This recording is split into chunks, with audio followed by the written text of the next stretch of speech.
Hi, I'm Dylan Helmenstein, and I currently serve on the Wisconsin Heights School Board. The school board is asking the community to approve an operational referendum in this spring's election. This is another Minute to Get It video that will explain the referendum.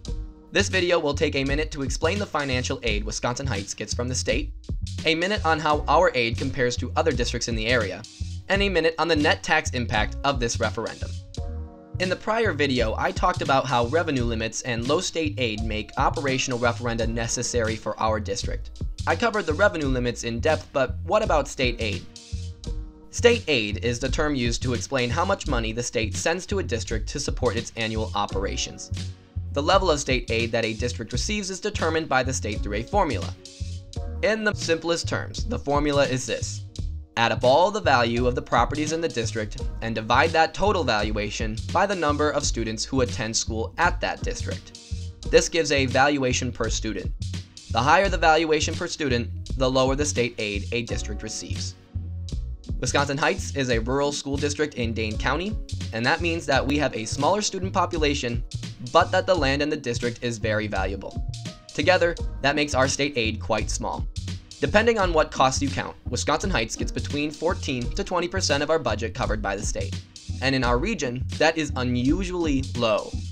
Here is a Wisconsin Department of Instruction map that shows how much of a district's budget the state paid for last year in the 2022 and 2023 school year. According to this calculation, only 14.5% of our expenses were covered by state aid. As you can see, I am not exaggerating when I say that the only district in our region that receives a lower share of state aid is Madison Metropolitan School District. And after Wisconsin Heights, the next lowest is the Wisconsin Dells School District. If you compare us to other districts in our conference, we still stand out. All of the other districts in the Capital Conference, North and South, all receive a higher share of state aid. For example, Belleville, New Glarus, and Columbus all receive around 50% of funding from the state. All of our neighboring districts receive a higher share of aid too. In fact, besides Madison Metropolitan, you have to drive all the way to Williams Bay or up to Green Lake to find a district that receives a lower share of state aid than we do. Even with the higher state aid, most of our neighboring and fellow Capital Conference districts also have active operational referenda.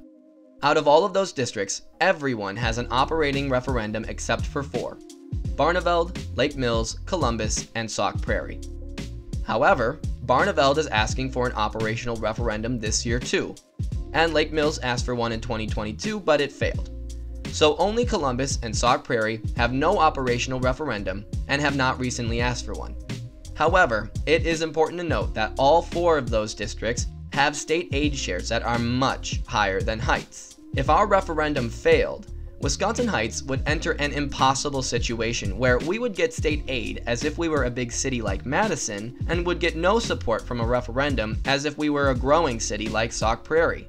Wisconsin Heights has always needed a referendum, not because of poor budgeting, but because of our unusually low state financial support. So, what is the tax impact if this referendum passes?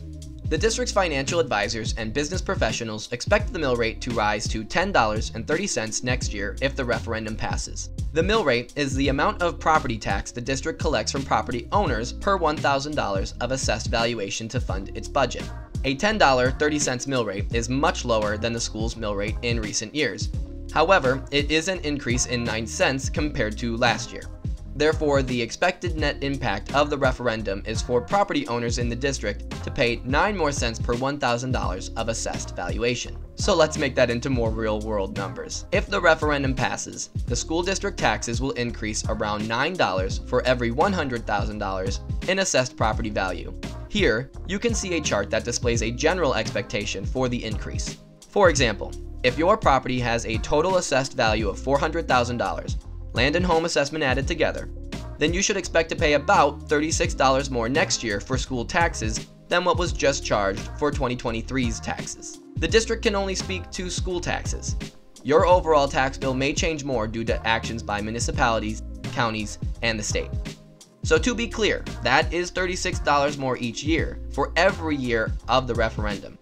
However, the taxes are collected annually, so each yearly property tax bill for that home would only be about $36 more than they were last year. Because of our low state aid, the referendum is necessary to recruit and retain staff support our students, and keep our exceptional educational quality. You can find more information on the district's website. Visit the Referendum 2024 page for more information and to see answers to many of the most frequently asked questions. And remember to vote in the April election.